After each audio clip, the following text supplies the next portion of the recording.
네, 안녕하세요. 비아에듀 에디터 최정휴입니다. 오늘은 수학의 미래 체험판 설명을 위해서 최수일 박사님을 모셨습니다. 안녕하세요. 안녕하세요. 수학교육연구소장 최수일입니다. 네, 감사합니다. 이제 책에 대한 이야기를 한번 해볼까 하는데요. 선생님, 수학의 미래라는 책은 어떤 책일까요? 수학의 미래는 내가 주인공이 되는 수학 개념 교과서입니다. 말 그대로 여러분이 주인공이 되는 책이므로 혼자서 공부할 수 있게 만든 책입니다. 지금까지 여러분들은 수학을 항상 선생님에게서 배워서 공부했지만 수학의 미래는 여러분의 생각을 끌어냅니다. 과거에 가진 생각을 끌어내서 거기에다가 새로운 수학 개념을 연결해서 정리하게 만든 책이기 때문에 진짜 자기주도 학습이 가능한 최초의 책이라고 말할 수 있습니다. 와, 선생님의 도움 없이 스스로 공부할 수 있는 수학 교과서라 말만 들어도 정말 대단한 것 같은데요. 어떤 내용이 이런 대단한 일을 가능하게 하는지 한번 살펴보겠습니다. 우선 차례를 보시면은 수학의 미래 6학년 2학기 체험판에서는 4단원을 중점적으로 다룰 것이기 때문에 저희 4단원의 내용을 한번 살펴보도록 할게요. 단원의 첫머리에 보시면은 이렇게 오늘 어떤 내용을 배울 것이고 또 아래에 보시면은 스스로 다짐하기라는 부분이 있어서 학생들이 혼자 공부할 때 어떤 내용을 중점적으로 어떻게 공부할지를 확인할 수 있겠네요. 선생님, 그 다음에는 정말 재밌는 게 하나 있는데 꼬리에 꼬리를 무는 개념이라는 게 어떤 내용일까요? 꼬리에 꼬리를 무는 개념. 이 말은 뭐냐면 이 혼자서 공부할 때 필요한 겁니다. 혼자서 공부한다는 것은 여러분이 기존에 가지고 있는 개념의 힘을 이용한다는 겁니다. 근데 수학 개념이 모두 다 연결되어 있기 때문에 오늘 배울 내용을 여러분이 굳이 누구한테 배울 거 없이 과거에 가진 것을 연결해 오면은 오늘 배울 내용은 그리 복잡한 게 아니고 간단하다 이겁니다. 그래서 예전에 배우는 개념을 확인하는 과정이 꼭 필요합니다.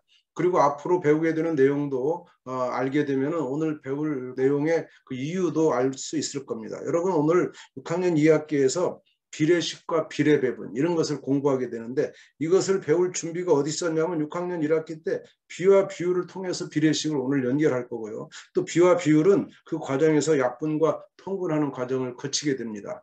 이렇게 해서 오늘 비례식과 비례배분을 공부하면 여러분이 이제 중학교 올라갔을 때 이것이 중학생들이 어려워하는 함수나 문자와 식을 다루는데 그대로 또 직결되는 그 미래도 볼 수 있기 때문에 오늘 비례식과 비례배분을 정확하게 공부해야 될 필요성을 여러분이 느낄 수 있지 않을까 생각합니다.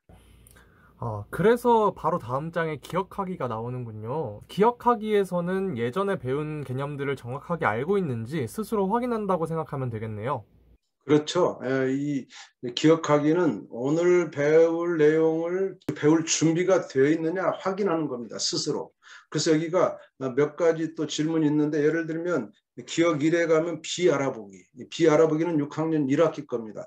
6학년 1학기에서 비를 배웠고 그 비에 대한 내용을 간단하게 설명하고 밑에 한두 문제가 있습니다. 이것을 풀면서 여러분이 여기에서 답을 낼 수가 없다면 여러분은 본문으로 가서는 안 됩니다. 그래서 이것으로 다시 6학년 1학기로 돌아가서 B를 공부하고 다시 되돌아오라 그런 의미로 그렇게 하지 않으면 여러분은 수학의 미래로 혼자 스스로 공부할 그런 준비가 덜 돼 있다고 판단하면 되겠습니다. 네, 그 다음을 보니 생각 열기와 개념 활용이 묶음으로 나오는 것 같네요. 이 두 가지가 공부의 핵심이라고 보면 될까요? 맞습니다. 이 수학의 미래가 다른 책과 차이 나는 그런 장치가 네 가지가 있는데 그중에 두 가지가 여기 나오는 생각 열기와 개념 활용 세트입니다. 생각 열기와 개념 활용은 항상 세트로 나와서 단원당 최소 2개에서 최대 5개까지 나오게 되는데 이 생각 열기에서는 이전에 배운 것을 자꾸 묻습니다. 그래서 과거에 여러분이 배운 것을 묻는 동시에 새로 나올 것도 다 여기다 제시합니다. 그러면 여러분이 새로 나오는 거 아직 배우지 않았어도 과거에 배운 개념을 연결할 수 있는 기회를 제공하는 거니까 여기서는 여러분이 시간을 충분히 가지고 지금 내가 알고 있는 것을 다 끄집어내야 됩니다. 다 여러분이 알고 있는 게 다 끄집어 나오면 거기에 새로운 개념을 연결할 수 있는 기회가 생기는 거고 새로운 개념이 연결이 되면 그대로 개념이 정리가 되는 효과가 있는 겁니다. 그래서 생각 열기를 그렇게 하는 건데 예를 들면 생각 열기 1에서 보면은 깃발의 크기가 달라지면 비율도 달라지나요? 그랬어요. 자, 비율도 배웠고 크기도 배웠는데 지금 네 학생이 깃발의 크기를 바꾸고 있습니다. 자, 산이는 깃발의 크기를 8cm씩 더해서 했고, 그 다음에 바다는 12cm씩 빼서 만들었고, 그 다음에 하늘이는 30 곱해서 했고, 그 다음에 강이는 4로 나누어서 했습니다. 이렇게 8씩 더한 사람, 12씩 뺀 사람, 30 곱한 사람, 4로 나눈 사람 이렇게 있는데, 이것들을 가지고 새로운 깃발을 만들었을 때 가루와 세로의 비율, 그 비율을 계산했더니 신기한 일이 벌어지는 겁니다. 그랬을 때 어떤 일이 벌어지는가를 확인하는 걸 통해서 오늘 배우게 되는 그러한 내용으로 연결하는 효과를 가져오는 거죠. 그래서 어떤 결론이 나오게 되냐면 개념 활용으로 가면 비의 성질을 알게 되는 겁니다. 그래서 비의 성질을 여기서 이제 다시 공부를 하면서 여러분이 비의 성질을 이렇게 두 줄로 정리할 수 있는 데까지 가는 것이 이 생각 열기와 개념 활용의 아주 특장점이라고 볼 수가 있습니다. 네, 이전에 배웠던 내용들을 이용해서 생각 열기를 통해 생각을 열고 개념 활용해서 그렇게 열려진 생각을 한 번 더 정리하는 식으로 공부를 한다는 말씀이신 거네요. 네, 그렇죠. 아, 네. 그래서 생각 열기와 개념 활용이 이렇게 묶음으로 나오는군요. 이게 단원당 한 서너 개 정도 내용이 된다고 했는데 이렇게 생각 열기와 개념 활용을 다 공부하고 나면은 공부가 끝나는 걸까요? 대부분의 문제집은 여기까지 공부한 다음에 어디로 가냐면 바로 연습 문제를 푸는 것으로 갑니다. 거기 가서 몇 문제를 풀면 여러분이 마치 공부가 다 끝난 것처럼 착각을 하고 있는데 절대 그렇지 않습니다. 여러분은 지금 개념이 정리가 됐다고 볼 수가 없습니다. 여러분이 개념을 완전히 이해했다고 볼 수도 없습니다. 그래서 이 개념을 스스로 정리하고 확인하는 과정이 필요합니다. 그래서 수학의 미래는 바로 이 순간에 두 가지 새로운 장치를 넣는데 이것이 뭐냐면 표현하기와 선생님 놀이입니다. 자, 표현하기와 선생님 놀이는 역시 세트로 돼 있고요. 먼저 표현하기는 학생들이 자기 스스로 공부한 것을 정리하도록 만든 겁니다. 정리하도록. 그럼 우리가 비례식과 비례배분을 공부했으면 여기서 가장 중요한 게 비례식이라는 거, 그리고 비례배분 이 두 가지 개념인데 책에서는 다 주고 여러분에게 외우도록 했지만 여러분이 제대로 외우지 않습니다. 그래서 여러분이 여기서 스스로 이것을 완벽하게 이해했는가를 확인하기 위해서 스스로 정리하도록 묻고 있고 이 빈칸을 여러분이 채워야 되고 또 이것도 모자라서 바로 밑에 가면은 개념 연결이라고 강조하고 있는데 이거는 오늘 6학년의 개념이 아니라 이전에 배웠던 6학년 1학기나 또는 5학년에 배웠던 또는 3학년에 배웠던 것을 오늘 6학년 2학기에 이 비례식과 비례배분에 연결할 수 있는가 진짜로. 그렇게 하면은 과거 것을 연결해서 배우는 거기 때문에 누구한테 배우지 않아도 오늘 것을 할 수 있다는 겁니다. 그래서 여러분도 오늘 지금 비의 성질을 배웠는데 비의 성질은 분수의 성질과 비율의 뜻 여기다 연결할 수 있다. 자, 비의 성질은 뭐냐면 비에 전항과 후항이 있습니다. 전항과 후항. 거기다가 어떤 수를 똑같이 곱해서 새롭게 어떤 비를 만들었을 때 이 비율이 같다는 거거든요. 그러면 예를 들어서 여기다 3을 곱해서 만들고 여기다가 또 3을 곱했다. 이런 것이 비의 성질입니다. 그런데 이것은 분수의 성질과 관련이 있겠는가? 비는 분수가 아닌데 그런데 그걸 연결해 주는 것이 비율입니다. 자, 전항과 후항이 있으면 비율은 뭐냐면 비율은 뭐예요? 후항분의 전항 이렇게 돼서 여기서 분수가 나오게 되죠. 그런데 전항과 후항이 있으면 여기다가 똑같이 3배를 했다. 그 말은 후항에도 3배하고 전항에도 3배 했다. 그런데 이것이 분수로 보니까 분수의 분자 분모에 각각 똑같은 수를 곱했다. 그럼 분수가 변합니까? 안 변합니까? 안 변한다는 게 분수의 성질이었죠.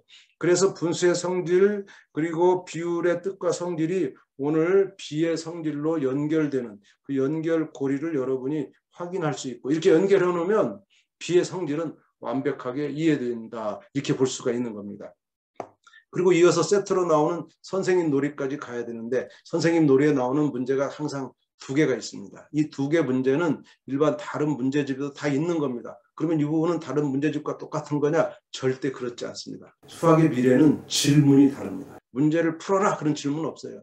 문제를 푸는 데서 그치지 않고 그 결과를 다른 사람에게 설명해봐라 이렇게 요구하고 있습니다.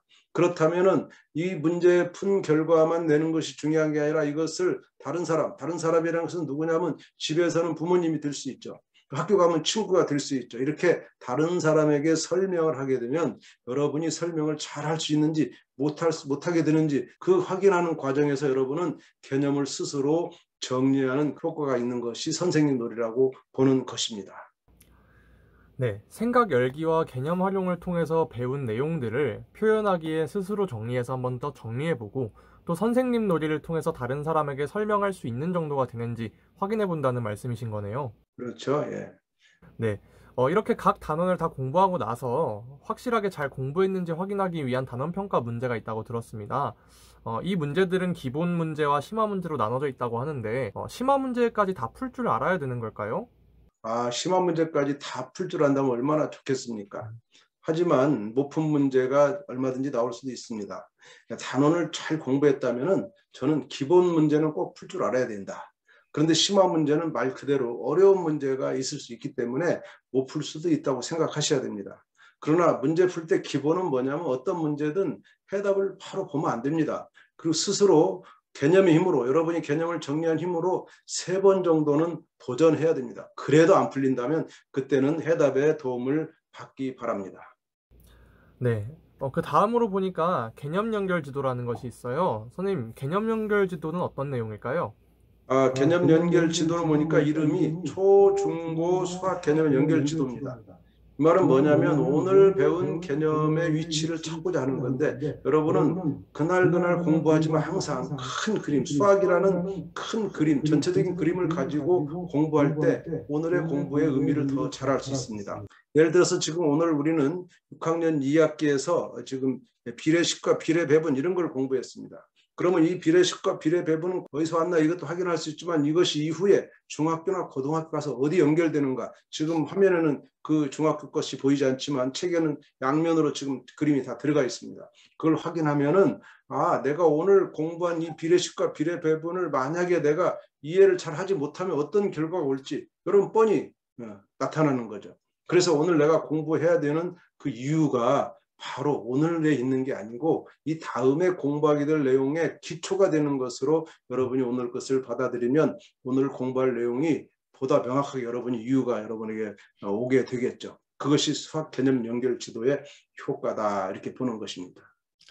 네, 수학의 미래에 대한 상세한 설명 감사합니다. 스스로 생각을 열어서 개념을 연결하고 또 이걸 배운 내용을 정리까지 할 수 있는 내가 주인공이 되는 수학 교과서 수학의 미래. 많은 학생들이 수학을 어려워하는 요즘 가뭄의 단비 같은 책이 되었으면 합니다. 책에 대한 상세한 설명해 주신 최수리 박사님 너무 감사합니다.